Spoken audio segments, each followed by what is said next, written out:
Junk food जिसे पश्चिमी देश पीछा छुड़ा रहे हैं, अब भारत नया डंपिंग का स्वर्ग बन रहा है। यानी खाने के मामले में पश्चिम का कचरा भारत में पसर रहा है। ब्लूमबर्ग की ताजा रिपोर्ट भारत में जंक फूड के हेल्थ क्राइसिस की चिंताएं बढ़ा रही है।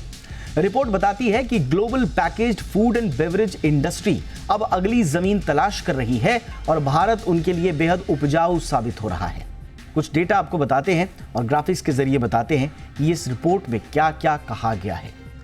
देखिए, रिपोर्ट बताती है कि भारत में स्नैक्स और सॉफ्ट ड्रिंक्स का मार्केट बीते एक दशक में 3 गुना बढ़ा और बढ़ते बढ़ते 2022 में ये 30 बिलियन से बड़ा मार्केट हो चुका है।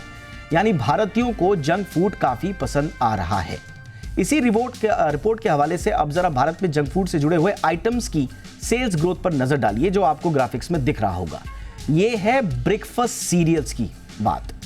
ब्रेकफास्ट सीरियल्स की अगर बात करें तो 2012 के मुकाबले 2023 में जो ग्रोथ हुई है इस पूरी जर्नी में, ये 301% की रफ्तार से हुई। अब जरा मैं इसी ग्राफिक्स के सहारे आपको एक और चीज बता रहा हूं। वेस्टर्न यूरोप में ये जो ग्रोथ हमारी 301% की थी, वेस्टर्न यूरोप में अगर आप देखेंगे कि ये ग्रोथ कितनी रही, मात्र 8% ये ग्रोथ रही। हमारी 301% है। नॉर्थ अमेरिका में ये ग्रोथ, जहां पर अमेरिका, कनाडा, मेक्सिको आते हैं, वहां पर ये -13% हो गई, यानी कि 13% घट गई और हमारे यहां 301% बढ़ गई। अगला ग्राफिक्स अब आपको दिखाते हैं और वो है आलू के चिप्स का, पोटैटो चिप्स का। जरा उसका मार्केट देखिए भारत में किस रफ्तार से बढ़ा है। 2012 के मुकाबले ये 2023 में 136% बढ़ा। वेस्टर्न यूरोप में ये मात्र 30% बढ़ा और नॉर्थ अमेरिका में मात्र 18% बढ़ा। मार्केट की में हिस्सेदारी भारत की पूरे ग्लोबली 6.3% है, लेकिन 136% की रफ्तार आप देखिए क्या कहानी कह रही है। अगला आपको दिखाते हैं जो मिठाई है, स्वीट्स। इसमें आप देखिए कि भारतीय कहां खड़े हैं और जो मार्केट है वो कितना बड़ा। तो 48% बढ़ा है 2012 से 2023 में। ये आपको ग्रोथ इसलिए नजर कम आ रही है क्योंकि पहले से ही हमारे यहाँ मिठाई खूब खाई जाती है। और बहरहाल 2012 से 2023 के बीच में 48% की ग्रोथ रही। नॉर्थ अमेरिका में ये मात्र 13%, वेस्टर्न यूरोप में मात्र 4% रही। अब आइए चॉकलेट्स में, जो बड़ा पसंद किया जाता है आजकल के बच्चों की ओर से। इसमें जो ग्रोथ रही 2012 के मुकाबले 2023 में जब हम देखते हैं तो 27% की ग्रोथ रही चॉकलेट्स में। और वेस्टर्न यूरोप में अगर आप देखेंगे 7% रही और नॉर्थ अमेरिका में ये 7% रही। अब प्रॉब्लम क्या है? प्रॉब्लम ये नहीं है कि ये आंकड़े क्या कह रहे हैं, प्रॉब्लम ये है कि इसके कारण क्या है बढ़ोतरी के। देखिए, इसका कारण है सीधा कि इन देशों में अब जंक फूड का कल्चर खत्म करने के लिए कड़े नियम बन रहे हैं। जनता में काफी अवेयरनेस है अपनी हेल्थ को लेकर। इसी वजह से जंक फूड से जुड़ी कंपनियां एडवांस लेवल की मार्केटिंग उनको करनी पड़ती है ताकि वेस्टर्न कंट्रीज में समथिंग अनहेल्दी लोग खरीद पाएं। लेकिन भारत में ऐसी कुछ व्यवस्था नहीं है, भारत में अवेयरनेस नहीं है। आसानी से लोग ऐड देखकर खुश हो जाते हैं और कंपनियां मोटा पैसा बना रही हैं। ये थोड़ा हमारे पास से भी जुड़ा हुआ मसला है। लेट 90s में भारत का टारगेट चीन और ब्राजील की तरह एक्सट्रीम हंगर से निपटने का था और इसके लिए फोकस था कैलोरीज पर, न्यूट्रिशन पर नहीं था। अब दिक्कत यह है कि सेहत पर ध्यान नहीं देने के चलते भारतीयों के मत्थे कई तमगे हैं। अगर आप इसकी तुलना हमारी सेहत से करेंगे, जितनी इनमें ग्रोथ हो रही है, तो हम देखिए कितने बड़े रिस्क पर खड़े हैं। जरा उसके डेटा आपको बताते हैं और सीधे सीधे पॉइंट्स हैं। जंक फूड से जुड़ी हुई बीमारियों में हम दुनिया के शीर्ष देशों में हैं। 10 में से 3 भारतीय हाई ब्लड प्रेशर से पीड़ित है, यानी कि हर तीसरा आदमी हाइपरटेंसिव है। हाइपरटेंशन देश में मौत का चौथा सबसे बड़ा रिस्क फैक्टर है। अब आप सोचिए, भारत में 10 करोड़ लोग डायबिटीज से ग्रसित हैं और डायबिटीज की कैपिटल भी कहा जाता है भारत को, और ये लगातार बढ़ रही हैं चीजें। भारत में हर चौथा भारतीय मोटापे से ग्रसित है, ओबीज है, ओबेसिटी से ग्रसित है। और इन सब के बाद जब हार्ट डिजीजेस हो जाती हैं तो उन हार्ट डिजीजेस में भी अगर आप देखें तो 50% हार्ट अटैक्स जो हैं वो 50 साल से कम उम्र के लोगों को आ रहे हैं। और यही नहीं, सबसे खतरनाक बात जो है, भारत में हर चौथी मौत दिल से जुड़ी बीमारियों से है। अब इतना बड़ा हेल्थ क्राइसिस है ऑलरेडी, और इस तरह से जंक फूड कंपनियों का पसारना अपने पैर, ये कितना बड़ा रिस्क है हमारे लिए, ये थोड़ा सा चिंता का विषय तो होता है। देखिए, हम किसी कंपनी के, हम किसी सेक्टर के, हम किसी पर्टिकुलर ब्रांड के खिलाफ ना हम बात कर रहे हैं, हम ओवरऑल जो एक बड़े पर्सपेक्टिव में जंक फूड कल्चर है उसके बढ़ने का एनालिसिस कर रहे हैं, और बड़ा ये स्पष्ट और डिटेल्ड एनालिसिस होगा। और ये थोड़ा सा समझने की बारी आएगी कि हमारे यहाँ जंक फूड को लेकर रेगुलेशंस पे कमी क्यों है। विदेशों में हम देख रहे हैं कि वहाँ पर अवेयरनेस बढ़ रही है, रेगुलेशंस टाइट हो रहे हैं, नॉर्म्स स्ट्रांग हो रहे हैं, लेकिन हमारे यहाँ ऐसी व्यवस्था फिलहाल नज़र नहीं आती। बात करने के लिए बहुत ही खास मेहमान इस वक्त हमारे साथ जुड़ चुके हैं। देश के सबसे बड़े सेलिब्रिटी शेफ संजीव कपूर साहब हमारे साथ जुड़ चुके हैं। सर बहुत बहुत स्वागत, एक बार फिर से बहुत बहुत धन्यवाद वक्त निकालने के लिए। और हमारे साथ हैं प्रकाश सिंह साहब, पार्टनर हैं हेल्थ केयर कंसल्टिंग के, अर्नस्ट एंड यंग के। बहुत बहुत स्वागत है प्रकाश जी आपका भी हमारे शो पर। मैं सबसे पहले संजीव सर आपके पास आऊँगा। ये जो आप डेटा देख रहे हैं सर, मेरे को तो बड़ा चौंकाया सुबह सुबह इस रिपोर्ट ने, और ख़ास तौर से अगर आप ब्रेकफास्ट सीरियल्स को देख लीजिए, ये नॉर्थ अमेरिका में 13% घट गया सर, और हमारे यहाँ 2012 से 2023 में 301% बढ़ा। ये कहानी बहुत कुछ कहती है सर, आपकी इस पर प्रतिक्रिया पहले। देखिए दीपक जी, पहले तो बहुत बहुत बधाई एक बार फिर खाने के ऊपर चर्चा करने के लिए, प्राइम टाइम में खाने के ऊपर चर्चा और देश की सेहत के ऊपर चर्चा करने के लिए बहुत बहुत बधाई। और कई बार क्या होता है कि जरूरी नहीं है कि जो डेटा जिस तरह से है, तो पहले तो मैं कह देता हूं कि जो आपने ये बीड़ा लिया है कि सेहत से रिलेटेड जंक फूड पे जो फोकस है वो लाना बहुत अच्छी बात है, बट जरूरी नहीं है कि जो डेटा कई बार होता है वो कई बार मिसलीडिंग भी हो सकते हैं। जैसे ब्रेकफास्ट सीरियल को ये कहना कि वो हमेशा जंक होगा, I think that is incorrect. that is not a correct lens to put towards junk food, right? सारी चीजें खाने में ब्रेकफास्ट सीरियल अगर हम कहें सारा वो जंक फूड होता है, that is not correct. Agree sir, and thanks for that clarification. मैं आपकी बात को ही सेकंड करते हुए अपने दर्शकों को बता दूं, जब हम कह रहे हैं कि ब्रेकफास्ट सीरियल्स, हम ये नहीं कह रहे हैं कि ब्रेकफास्ट सीरियल आपकी सेहत के लिए खतरनाक है, आप इनको छोड़ दीजिए। हम सिर्फ मार्केट साइज बता रहे हैं कि कंजम्पशन जो है भारत में क्या बढ़ा है, और इसी में वो ब्रेकफास्ट सीरियल्स भी होंगे जिनमें शायद जो वैल्यूज हैं वो ऐसी गड़बड़ हो सकती हैं जिनका सेहत से रिलेशन हो। हम सिर्फ एक बिगर पर्सपेक्टिव में पिक्चर आपको दिखा रहे हैं ग्रोथ की, बाकी उसका analysis. Yes sir, please go ahead. Growth की अगर हम बात करें ब्रेकफास्ट सीरियल, सो अगर हम अगर 12 से लेके 23 तक की जर्नी अगर देखें 11 साल की, तो हमारा जो बेस रहा है ब्रेकफास्ट सीरियल का, that was a very small base, right? और ये सीएजीआर ग्रोथ के हिसाब से नहीं, 301%, मतलब 3 गुना मार्केट अगर बढ़ी है कंजम्पशन के उसपे, तो स्मॉल बेस पे 3 गुना बढ़ना एक बड़े शहर में जिसमें इतनी आबादी पिछले 11 साल में बढ़ी है, कोई बहुत बड़ी ग्रोथ नहीं हुई है। ऐसा नहीं है कि बहुत बड़ी ग्रोथ हुई है। अगर हम 1/6% पॉपुलेशन ऑफ द वर्ल्ड हैं, उसमें से 2.2% हमारा अगर मार्केट शेयर है, तो अभी भी हम देखा जाए तो कोई बहुत ज्यादा उसमें नहीं है, because we are already on a smaller base. But important चीज जो है, आप फोकस की जो बात कर रहे हैं कि junk food, I think junk food की पहली बात तो डेफिनेशन, अंडरस्टैंडिंग, और जरूरी नहीं है कि जो जंक फूड होता है ये दुनिया में हर जगह होता है। भारतीय खाने में भी होता है, विदेशी खाने में भी होता है। सिर्फ विदेशी खाने में इस तरह से होता है कि जो विदेशी कंपनियां बड़ी बड़ी, उनको उनके पास प्रमोशन के बहुत सारे मतलब उनके पास साधन होते हैं उसको बड़ा करने के लिए, और हो सकता है कि हमारे जैसे देश में ज्यादा लोग उससे प्रभावित हो जाते हैं जब उसकी चर्चा की जाती है, संजीव सर यहाँ पे काउंटर आर्ग्यूमेंट जो आता है, मुझे आता हुआ जो लगता है वो ये है कि बाकी देशों में, यानी कि नॉर्थ अमेरिका में, जहां पर माना जाता है कि उनके जीवन में घुला हुआ है ब्रेकफास्ट सीरियल्स आराम से, वहां पर सर -13% है ग्रोथ, वहां पे डी ग्रोथ हुई है। तो वहां लोग छोड़ रहे हैं और हम लोग उसे अपना रहे हैं। ये थोड़ा सा इसका एनालिसिस में चाह रहा था। हाँ, तो बिल्कुल सही है। देखिए, ये ना, जब हम आइसोलेशन में कोई भी चीज दीपक देखते हैं, डेटा को, किसी भी डेटा को देखते हैं, हो सकता है वहां पे ब्रेकफास्ट कंजम्पशन की डी ग्रोथ हो।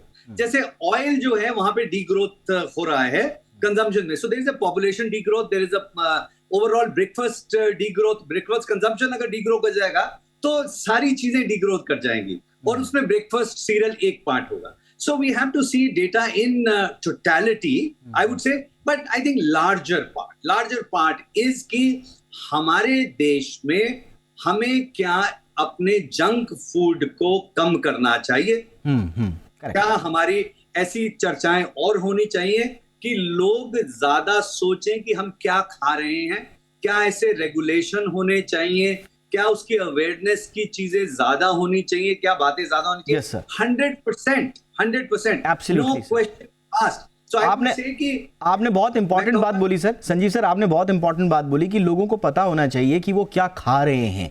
People should understand what is informed decision, कि उनका इन्फॉर्म्ड डिसीजन क्या है। प्रॉब्लम ये है, मैं प्रकाश जी के पास आना चाहूँगा इसी रिपोर्ट में। प्रकाश जी, प्रॉब्लम ये है कि भारत में लेबल्ड फूड का कल्चर नहीं है, ये रिपोर्ट बताती है। आपकी कंपनियां बाध्य नहीं है ये बताने के लिए कि भाई आपके उसमें कितना नमक है, कितनी खराब चीजें हैं, कितनी अच्छी चीजें हैं। और यही है लेबल का, वहां पर फ्रंट प्रोडक्ट्स के फ्रंट में फ्रंट लेबलिंग होती है और उसमें बताया जाता है। हमारे यहाँ कुछ कुछ स्तर पर तो लागू जरूर हुआ है, फसाई जरूर काम कर रहा है इस पे, लेकिन ओवरऑल अभी ऐसा कोई कल्चर बना नहीं है। तो जो संजीव सर कह रहे हैं कि क्या आप खा रहे हैं या आपको पता होना चाहिए, ये तो कभी चलेगा ही नहीं सर। तो पहली बात तो ये दीपक जी, ये बहुत इंपॉर्टेंट मुद्दा है। और जो भी आपने ये ग्रोथ रेट्स बताए हैं, पहली बात तो ये है कि मैं संजीव जी की बात से बिल्कुल सहमत हूँ कि ये हमारे जो बेस है उसके कंपैरिजन में है। लेकिन मोस्ट इंपॉर्टेंट बात जो आपने रेज की है वो ये है कि अगर जितने भी हमारे प्रोडक्ट्स बाहर आ रहे हैं, लोग कंज्यूम कर रहे हैं, अगर उस पर लेबल रखा जाएगा तो एक अवेयरनेस फैलेगी। और उसको लाने की जिम्मेदारी मुझे लगता है कि क्लियर कट जो है, जो प्रोडक्ट कंपनीज हैं जो लेकर आ रही है, उनकी जिम्मेदारी बनती है। इस हिसाब से हमें रेगुलेशंस को और स्ट्रांग करना चाहिए ताकि लोगों को पता लगे कि वो क्या कंज्यूम कर रहे हैं। क्योंकि एक बार जो लिखा जाएगा और अगर उसमें कोई गड़बड़ी होगी तो वो फिर सरफेस पे आ जाएगी। तो ये रेगुलेशंस का आना यहाँ पे बहुत जरूरी है। मैं इस बात को लेकर बिल्कुल सहमत हूँ। एब्सोल्युटली। अब स्वीट्स को लेकर भारतीय, संजीव सर, बड़े हम कहते हैं कि साहब भारतीय बड़े खाना खाते हैं और डायबिटीज़ की हम बात करते हैं। इसमें देखिए आप 48% की वृद्धि है और सिर्फ 4% वेस्टर्न यूरोप में बढ़ा है 2012 से। स्वीट्स को लेकर उनका जो ऐसा कोई ऑब्सेशन नज़र नहीं आता जैसे हम भारतीयों के मन में आता है, और 13% नॉर्थ अमेरिका में है। ये क्या कहानी कहता है? उतनी ज़्यादा नहीं है, लेकिन मैंने शुरू में भी कहा था कि 2012 से 2023 का 48% इतना बड़ा नज़र इसलिए नहीं आता क्योंकि हम ऑलरेडी स्वीट्स खाते आए हैं। तो ये स्वीट्स के मामले में सर आपका ऑब्जर्वेशन क्या है? अब लोग क्योंकि थोड़ा सा हेल्दी स्वीट्स की भी बात करने लगे हैं, तो ये ठीक ट्रेंड लग रहा है आपको या यहाँ पे भी थोड़ा गड़बड़ है? नहीं, देखिए गड़बड़ तो 100% है। आई थिंक हमारे यहाँ पे हम लोग जो इंफॉर्मेशन है, देखिए एक तो पहले वाली मैं उसकी बात करूं, लेबलिंग की बात करें, हमारे पास जो फूड में, चाहे स्नैक फूड इंडस्ट्री हो या फिर हमारे पास में जो जंक फूड की हम बात करते हैं, अभी भी जो पैकेज्ड नहीं है, अभी भी सेव भुजिया जो है बिना पैकेट के भी बिकती है, तो उसको तो वैसे ही कंज्यूम हो रहा है, तो लिखने की तो बात ही नहीं आ रही हो। तो जब पैक होगा तो तब जो होगा, केले के चिप्स वैसे आ रहे हैं या कोई भी फ्राइड चीजें जितनी भी आ रही है, बहुत ज्यादा पैकेट में नहीं है, राइट, फ्रेश बन रही है और बिक रही है, स्ट्रीट फूड पे भी बिक रही है। तो वो तो एक अलग किस्सा है। जहां तक मिठाई का सवाल है, आई थिंक हमारे यहाँ पे जो मिठाइयां हैं, जो ट्रेडिशनल चीजें हैं, वो हमारी, मैं कहता हूं कि मिठाइयों में मीठा भी ज्यादा है। हमारी मिठाइयां जो है, मतलब अगर जलेबी हम देख लें तो तली हुई है, मैदा है और उसके बाद चीनी के सिरप में है, उसके बाद उसमें लोग पीला कलर भी डाल देते हैं। तो उससे खराब मैं चीज समझू क्या खाएंगे? स्वाद बहुत अच्छा होता है, बट हमें आई थिंक थोड़ा सा अपनी सोच को, जब हम हेल्दी की बात करते हैं, उसमें रियल हेल्थ की बात करें, सिर्फ ऊपर ऊपर से ना करें। क्योंकि ऐसा नहीं है कि जिस चीज में मतलब आपने कोई ऐसी हो सकता है कम लोग कहते हैं कि शुगर फ्री मिठाई बेच रहे हैं, राइट? अब उसके अंदर पता चला कि कैलोरीज जो है पूरी की पूरी भरपूर है उसके अंदर से। तो वो इंफॉर्मेशन में, अवेयरनेस में टाइम लगता है, लेकिन ऐसा नहीं होता कोई भी चीज के अंदर एकदम। अगर नेशनल, जैसे अगर मैं कहूं कि मिलेट्स की अगर बात कहें, तो हमारे प्रधानमंत्री ने उसकी ओनरशिप ले ली कि ये जो मिलेट्स है ना, ये अब इसको सब तरफ, आज वर्ल्ड फूड इंडिया हुआ तो वहां पे भी मिलेट्स की बात हुई, G20 हुई, वहां पे मिलेट की बात हुई, जितने होटल, रेस्टोरेंट, घरों में बड़ी कंपनी चाहे, सब लोग मिलेट की बात कर रहे हैं। तो it takes that kind of focus to have that behavioural change. क्या इंडियन मिठाई में हमें उसको थोड़ा सा आते हुए समय के हिसाब से मिठाई के स्वाद में, उसके कैलोरी काउंट के अंदर, क्या हमारे जैसे शेफ्स को और इन्फॉर्म्ड लोगों को और काम करना चाहिए? 100% करना चाहिए। That is our responsibility. कि मतलब जिस सिरप को हम गुलाब जामुन जितना बनाते हैं, सिर्फ उसको हम 5 ब्रिक्स कम कर दें, जो थिकनेस है उसकी कम कर दें, तो कैलोरीफिक काउंट उसका कम हो जाएगा। वेरी स्मॉल इंटरवेंशन, बहुत बड़ी चीज नहीं है। तो क्या करना चाहिए? आई थिंक बहुत जल्दी करना चाहिए, फास्ट करना चाहिए, 100% करना चाहिए। ये आपने बहुत इंपॉर्टेंट बात बोली संजीव सर। और मैं इससे पहले जो आपने एक बहुत इंपॉर्टेंट जिक्र किया जिसका, वो है हमारा अनऑर्गेनाइज सेक्टर, जहाँ पर हम ठेले रेड़े पटरियों पर हम जो है समोसे कचौरियाँ खा रहे हैं। बड़े शानदार ये हमारे व्यंजन है। संजीव सर से बड़ी लंबी चर्चा हुई, बड़ी शास्त्रीय और बहुत ही उम्दा चर्चा हुई थी, बड़ी तारीफ भी हुई थी, दर्शकों ने उस चर्चा की बड़ी तारीफ करी थी। लेकिन वही समोसा कचौरी जब आपको अनहाइजीनिक कंडीशंस में दिया जा रहा है तो उस पर सवाल उठने लाजमी है। अखबारों में दिया जा रहा है, उसकी स्याही पर अभी रेगुलेशंस आए हैं कि भैया आप बेचिए मत। स्थिति इसलिए ज़्यादा भयावह हो जाती है। सर ने बिल्कुल सही कहा कि पैकेज्ड फूड की चिंता इतनी ज़्यादा नहीं है जिनकी अनपैक्ड फूड की है, और उसमें रेगुलेशंस का अभाव है।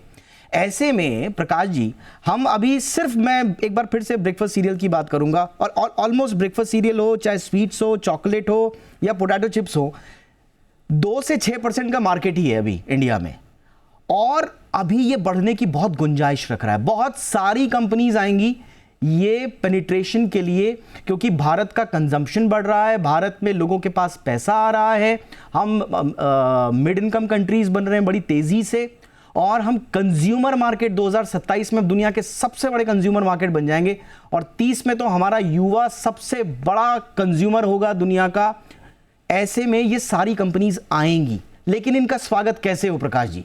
इनका स्वागत ऐसे हो कि आइए धंधा कीजिए, कोई दिक्कत नहीं है, हम मोटे हो जाएंगे, कोई प्रॉब्लम नहीं, या स्वागत कानूनी रेगुलेशन के डंडे के साथ हो। मैं डंडा कह रहा हूं गलत उसमें नहीं, मैं थोड़ा सा जागरूकता के नजरिए से कह रहा हूं। जी हाँ। तो मैं ना एक चीज पे आप लोगों का ध्यान आकर्षित करना चाहता हूँ, वो ये है, जैसे आपने बोला कि हमारे कंट्री में इनकम लेवल्स इंक्रीज हो रही है, और इनकम लेवल्स इंक्रीज होने के वजह जो पहले लोग जो मिठाई नहीं खा पाते थे या कम खाते थे, उनको लगता है कि अब वो अफोर्ड कर सकते हैं, वो ज्यादा खा रहे हैं। लेकिन उसके पैरेलल में ना कुछ और भी हो रहा है। ट्रेडिशनली जितना मेहनत हम करते थे बाहर जाके, चाहे वो खेती करते थे या कोई और काम करते थे, अब हमारा जो प्रोफेशन है ना, वो ज्यादा सेडेंटरी लाइफस्टाइल वाला हो रहा है। तो हमने क्या कर लिया है, एक तो हमारा जो आउटपुट था, फिजिकल आउटपुट, वो हो गया है कम, और इनपुट हो गया कैलोरी वाला ज्यादा, ठीक है ना। तो ये दोनों का दोनों जो कॉम्बिनेशन है ना, it is hurting a big time, ठीक है। अब बात ये आती है कि ये जो हमारे मार्केट साइज है, हमारा जो मार्केट पोटेंशियल है, वो सारे के सारे मल्टीनेशनल कंपनीज को या फिर हमारे डोमेस्टिक कंपनीज को भी अट्रैक्ट करता है। तो क्वेश्चन यही है कि अगर हम एक प्रॉपर रेगुलेशंस लेकर आते हैं और अवेयरनेस बढ़ाते हैं, देखिए हमारे सीरियल्स में, हमारे खान पान में जो भी ये चीज इंक्रीज हो रही है, ये हम ही देख रहे हैं ना कि क्या इंक्रीज हो रहा है। तो अगर हम अब ये अवेयरनेस फैलाते हैं अपने घर में, अपने बच्चों के साथ, और अपने माता पिताजी के साथ, अपने बुजुर्गों के साथ, so it is going to help in a big way. मैं आपका ध्यान ना एक छोटी सी स्टडी की तरफ आकर्षित करना चाहता हूँ। करीब कुछ साल पहले यहाँ पे इंडिया में स्टडी हुई थी, जिसमें कि 13,000 से ज्यादा बच्चों का सर्वे किया गया था, 9 से 14 साल के बीच वालों का। उसमें ये पाया गया कि 93% बच्चे जो हैं वो पैकेज फूड खाते हैं, 68% जो है वो स्वीटेंड बेवरेज लेते हैं, पेय पदार्थ लेते हैं वंस इन अ वीक, और इनमें 53% जो है वो वंस इन अ डे लेते हैं। अब ये सारी की सारी चीजें जो है, ये अभी इनपुट पे हमें ये एनालिसिस, ये डेटा मिला हुआ है। इनके ना लॉन्ग टर्म इफेक्ट है। अगर बच्चों पे ही अगर हम हेल्दी हैबिट्स लेकर आएंगे, तो उसका हमारा लॉन्ग टर्म इफेक्ट को कंट्रोल करने में very important data, very important data. Package की बात हो रही है। एब्सोल्युटली प्रकाश जी, बहुत इंपॉर्टेंट डेटा।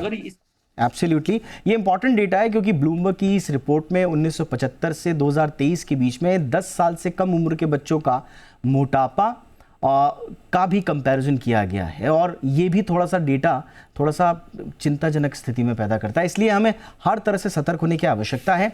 लेकिन हाँ, आज भारत मंडपम में प्रधानमंत्री नरेंद्र मोदी ने वर्ल्ड फूड जो वहाँ पर फूड को लेकर एक एग्जीबिशन लगी हुई है, उसका इनॉग्रेशन भी किया। तो खाना फलता फूलता रहे, खाना भारतीयों को आगे बढ़ाता रहे, फलाता फुलाता रहे, लेकिन ये फूलना जो है ना, ये फलना जो है वो हेल्दी हो, बस बात इतनी सी ही है। और इसके इर्द गिर्द रेगुलेशंस बने, लोगों में अवेयरनेस आए, इस पर क्या कुछ किया जा सकता है, हम इसी पर बात करते रहेंगे। बहुत बहुत धन्यवाद संजीव सर, आपने हमेशा की तरह आज भी हमारे लिए वक्त निकाला सर, बहुत बहुत शुक्रिया। आपके सुझाव बड़े अमूल्य होते हैं, और एक स्टोरी का एक काउंटर पार्ट जो आप प्रेजेंट करते हैं, उसमें एक नया पर्सपेक्टिव मिलता है हमेशा।